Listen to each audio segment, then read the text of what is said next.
we're recording. So all of you know me, but just for recording purposes, my name is Danielle Norcross, and I am the CEO of the Greater Toms River Chamber of Commerce. We are here for strategies for success. Just a few things. If you have any questions, please feel free to add it to the chat, and we will address it during the Q&A portion of the event. And I would like to introduce our amazing speaker today. We're talking about, are you properly insured? And we're here with Joe Gyumolcs. Did I do it right? You got it right. From Joseph Gyumolcs Insurance Agency, LLC. So Joe, please take it away. Thank you for being here today. Absolutely. Thank you for having me. I appreciate it. And now we all know each other on the call, but again, for reporting purposes, Joseph Gyumolcs, owner of Gyumolcs Insurance Agency. I know everyone that did register probably couldn't wait or lose sleep over last night about talking about insurance. So I will keep it short and sweet so I don't put anyone to sleep. I have sharing access, right, Danielle? Okay. So I'm going to share my screen real quick. Go and do a few things.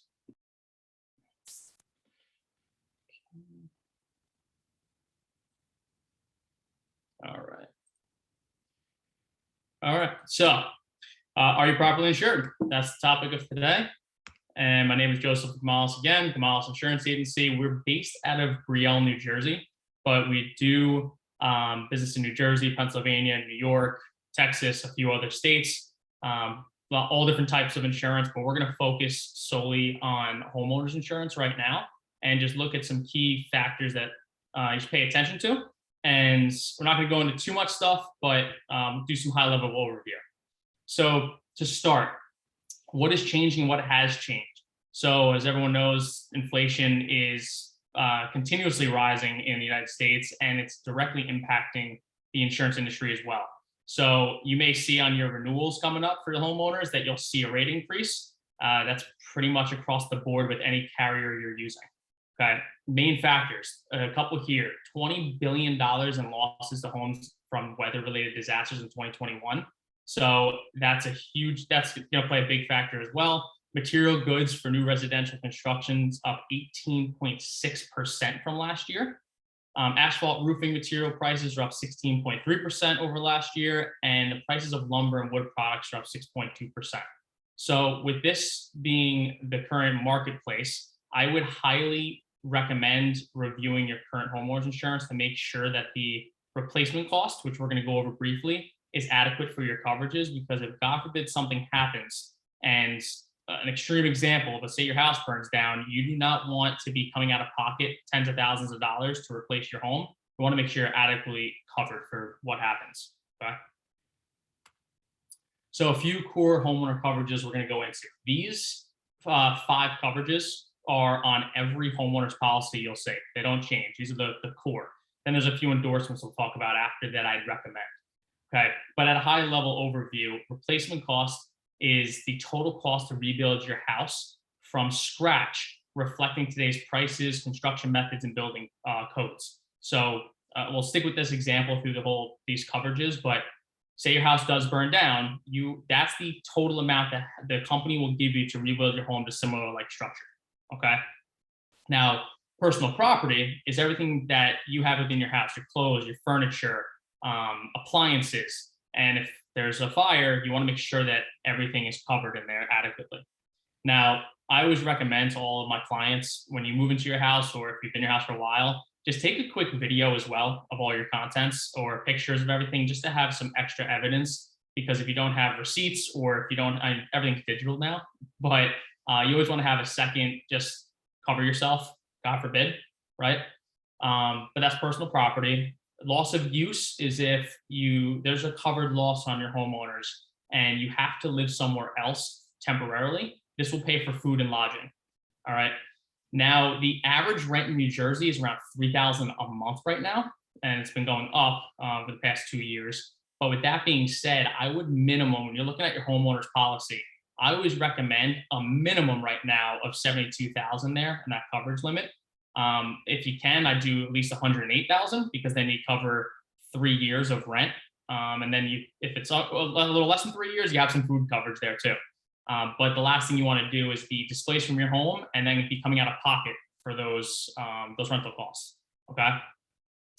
Next thing here is liability. So liability, especially living in New Jersey, everyone sues everyone. So you want to be careful and make sure that if something does happen, you're properly protected and your assets are protected. So let's just say, say you have a pool at your house and you're having people over and someone, slips and falls and cracks the head open and they go to the hospital and I've had situations, not with my agency, but people that I know that did happen. Someone slipped and fell in the pool. They cracked the head open. The person was permanently disabled and the homeowner was sued a ton of money and they were underinsured on their homeowners. So that is a nightmare. And then all of your assets are coming after, they're going to come after next. So minimum on your homeowners, I always recommend $500,000 of liability. And then on top of that, which I'm not going to go into in further detail, but it's called an umbrella policy. Think of it as a second line of defense that goes over your home and your auto insurance. So if say that situation does occur and you get sued for $1 million and your homeowner's insurance covers you for the first $500,000, the umbrella comes in as a second line of defense, covers you up to another $1 million. So if you have assets, you have rental properties, own a home, I highly, highly, highly suggest an umbrella policy, God forbid. And I was speaking with the insurance carrier yesterday over lunch, and the fraud rates have been going up this year. So there's a lot of people looking to put insurance claims in. So just be careful with that. I would just review it, if not anything else.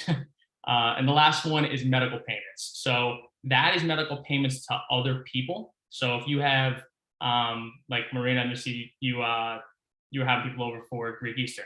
Let's just say someone comes over helping you cook and they chop their finger and they go to the hospital and they don't have health insurance. You can put a claim on your homeowner's insurance to pay for those medical bills. Hopefully everyone that comes over has a health insurance, but you just never know. But it's there. You have it on your homeowners. So these are the core coverages that everyone has on their homeowners insurance. Just a matter of what kind of coverage limits you have. All right. Next thing I'm going to go into is the endorsements that I recommend. Now, there are a ton of homeowners endorsements. These are just a few of them that I would recommend to everyone. Just at a bare minimum, I would highly, highly suggest the following, okay? Here they are now. So additional limits for coverage A. So coverage A is the replacement cost that I just spoke about. If, God forbid, let's just say your house is it's insured for $400,000 and house burns down and it costs you a dime over $400,000, the company's not going to pay anything under normal circumstances. All right. If you have guaranteed replacement costs, 50% or 25%, let's just go 50%, for example, they give you 50% additional of the $400,000 to rebuild your house. So you only insure it up to $600 if you need it. Okay. In today's world and with inflation, you can do an inflation guard, which I'll talk about very briefly, but I always suggest doing a minimum of 50%. If the difference in pricing on your homeowner's insurance from 50 to guaranteed is minimal. So if you do guaranteed, I just do that just to have complete peace of mind that if something happens, you're getting your house rebuilt and you're not coming out of pocket. It's worth the extra, whatever, few dollars a year it is. Now, the next one is personal property replacement cost. So let's just say you move into your house, you buy a new bedroom set that costs you $5,000, just for example, and you have a water pipe burst and completely destroys the bedroom set. And you put a claim in. Now, this is 3 years from now after you close, just for the example. So if you do not have personal property replacement costs, the company is going to depreciate your personal property that 3 years and maybe only give you $1,500 opposed to the $5,000. If you have personal property replacement costs, they're going to give you exactly what you paid for at the time of purchase. Okay. So it's more of a preference coverage. Some people don't care. Some are like, I know, I want exactly what to pay for it. So it's a good thing to consider on your homeowner's coverage specifically. The next one, water backup. I suggest these two right here, water backup coverage and service line. It's basically mandatory for all my producers on my team and to have this at least on the quote, because it happens that often on the claims perspective that water backup is if there's a backup of a sewer or drains that come into your household, it pays for remediation. If you do not have that on your policy, say you have, I don't know if anyone's ever worked with Surf Pro or Power Dry, any of those remediation companies, it pays for that cleanup. If you do not have that on there, you're coming out of pocket for those expenses. Your regular homeowners policy will not cover it. Okay. Service line. This, I would, right after this call, if you do not have service line, at least go and put this on at a minimum. Most companies, it's between $20 and $30 a year for about $10,000 of coverage. So what this does is all the service lines are going from your house to the supply. So let's just say water piping, for example. Say you have a water pipe that goes from the street under your house and it services your bathroom in your basement. And there's a water pipe that bursts underground. If you have to excavate and repair that, this is the coverage that's going to take care of that expense. They'll pay up to the $10,000, or some companies offer $20,000 for excavation and repairs. If you do not have this on your policy, you're paying out of pocket for this. I had a client in Asbury Park. Within 2 weeks of closing on a new home, he needed the full 10 grand. So he was extremely happy that he took the 23 extra dollars that it took to put that on there. And I have another client that's up in North Jersey that's going through the same thing, and she has it on there. She has full coverage. So it happens a lot, and I don't know, I can't tell you why it happens that much. It shouldn't, but I would highly recommend putting this on your homeowners if nothing else. And then inflation guards, the last endorsement I recommend. Today's inflation numbers are just astronomical. So what it would do is it'll automatically increase your coverages on your homeowners policy to stay along with inflation. So the coverages, you don't have to worry about being underinsured at any point. So if you asked me 5 years ago about the inflation guard, I probably wouldn't say it was as much of a pressing issue, but right now, at least for the foreseeable future, I would say to keep that on there. Okay. Quick question for anyone on the call, or everyone on the call. Is flood damage covered on your homeowner's insurance? Anything that's due to flood, does anyone know? I'm going to say no. Correct. Yeah, it is not. Common misconception, but it is not covered. So if you have any flood damages, if there's any from rain, if there's, if you're familiar with the Raritan River, how it happened with Hurricane, I'm drawing a blank here. Ida, I believe, was the most recent one. I'm drawing a blank. Say again? Maybe. Yeah. Got it. Not Sandy, right? No, last year. Why am I drawing a blank on the name? Yeah, I don't know what the name was. Either way, when it went through, the Raritan River in New Jersey completely flooded homes. So it fills up and flooded a bunch of homes. If they did not have flood coverage, all of that water damage is not covered on the homeowner's insurance. So when you close, especially new homeowners, there's different flood zones. So there's X, which is seen as a low risk flood zone, which I'll explain that in a second. And then there's AE. That's what is the most common around this area in New Jersey. And it's a high risk flood zone. So when you go to get a mortgage, it's going to be required that you have flood insurance to close on your home.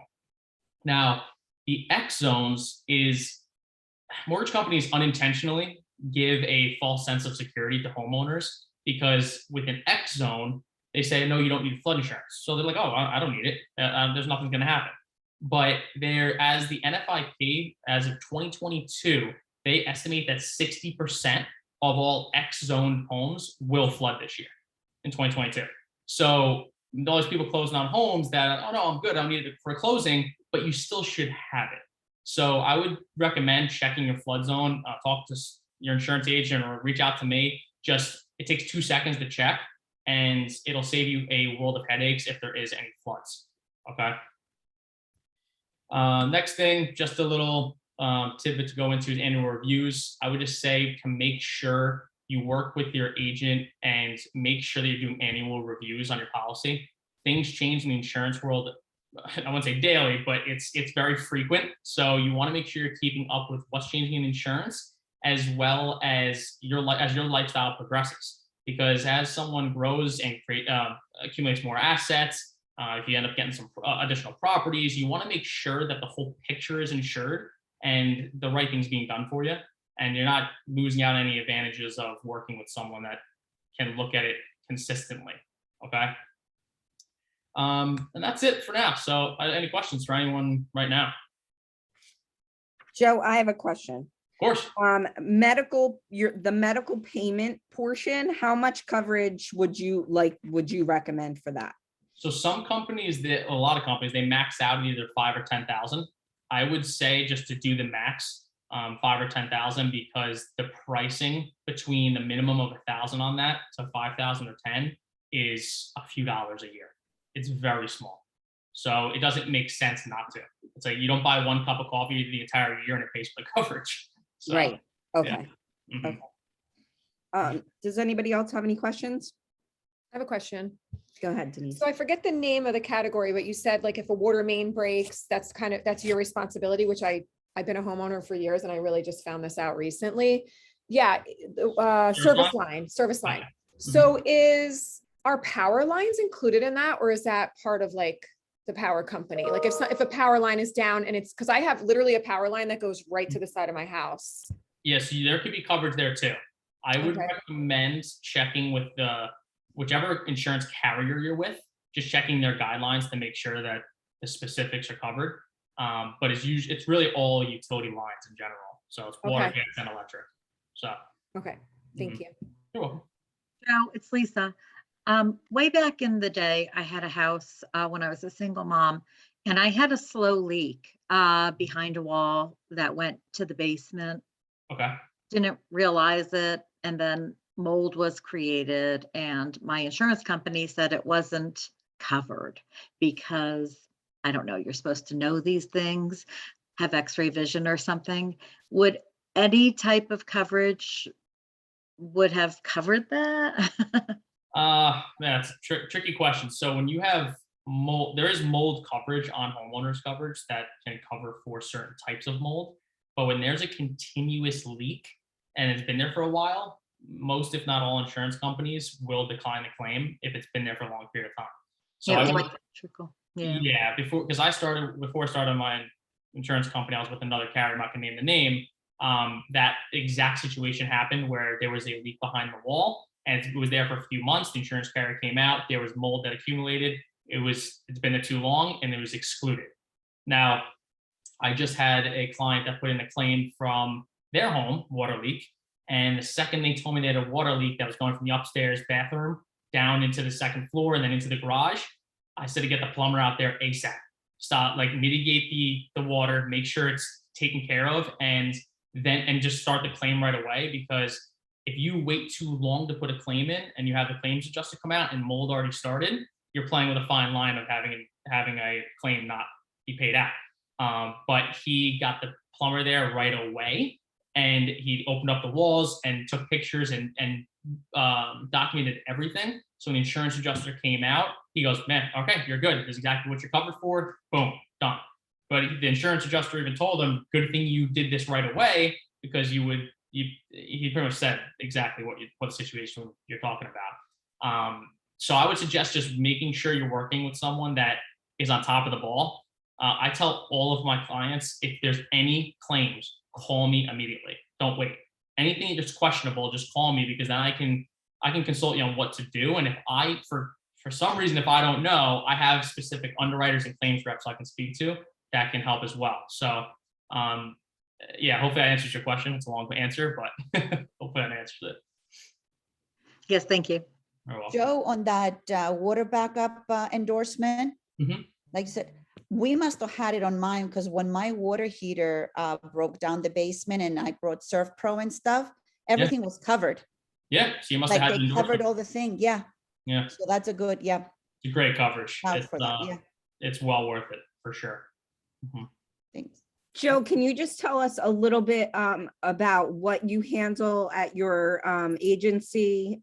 So we, for recording purposes, we know what type of insurances. Do you cover all insurances? Do you work with all insurances, auto, everything? Yes, absolutely. Can you still see my screen? Or did I end it, by the way? We can see it now. Yes. Okay, let me stop sharing. There we go. Okay, cool. So yeah, so the agency, I can help with all homeowners, of course, rental properties, auto insurance, boats, ATVs, RVs, umbrella policies, of course, flood insurance. I even can help with life insurance, disability, long-term care. There's a lot that my agency can do. I can also do commercial insurance. It's more specific on the risk because some carriers just don't like certain businesses with high risk. So it really depends on the business. But for the most part, anything with the word insurance next to it, I pretty much can help with. Great. I have one other question for you. Yeah, of course. So if you have, some of us have college age kids and they're living in homes at college. Okay.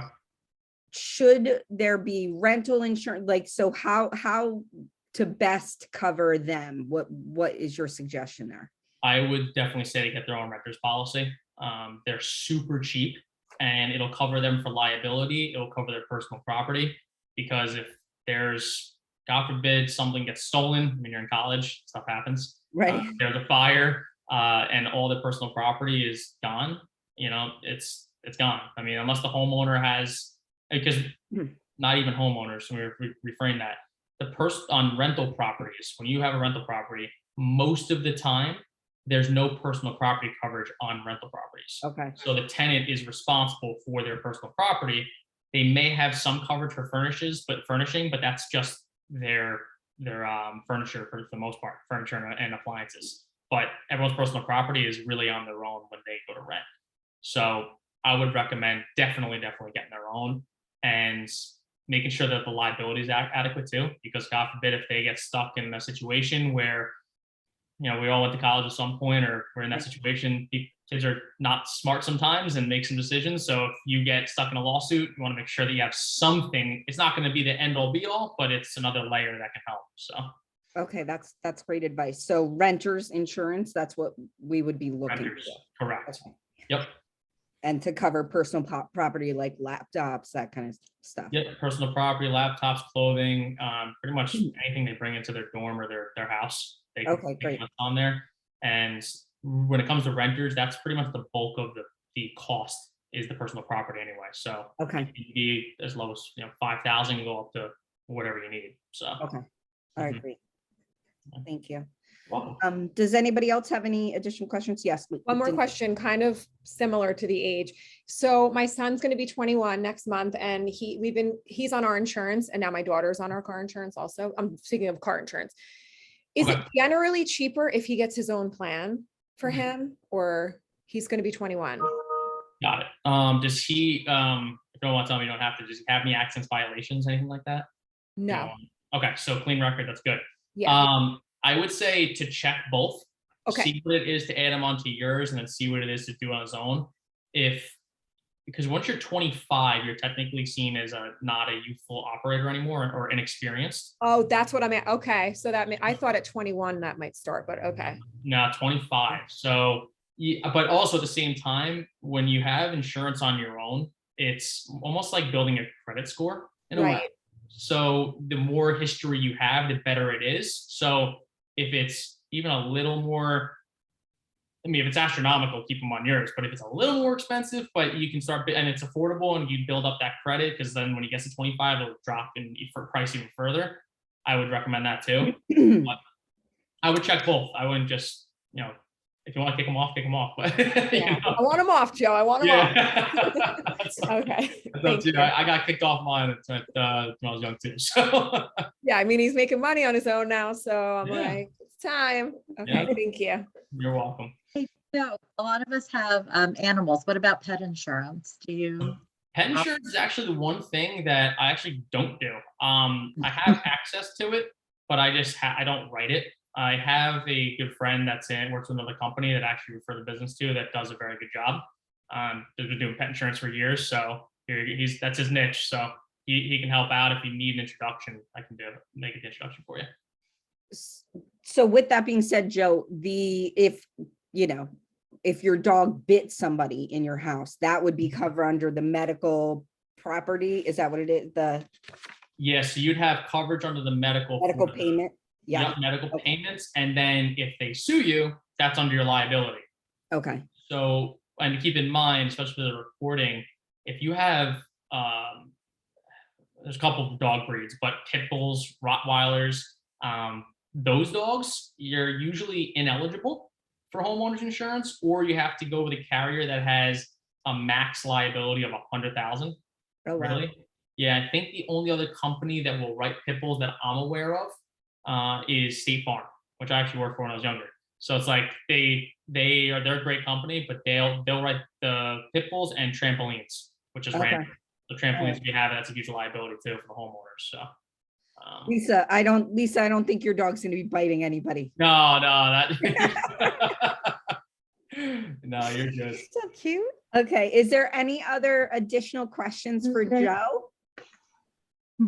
No? Okay, Joe, thank you so much for, Good stuff. yeah, it was great information, and thank you so Totally. much for letting us listen and be there for us. So if you have any other questions, Joe, do you want to just say how people can get in touch with you so they know? Yeah, and I could actually share my screen so it's on the Zoom on the recording Sure. for a second. So share this real quick. So it's on there. But you can reach me anytime at my direct line 732-239-1688. And then here we go. I did have this open. And Okay. so here's my phone, email. You can contact me anytime. Doesn't matter. I have an assistant, Shayla, as well, that can answer some emails and get back to you in a timely fashion.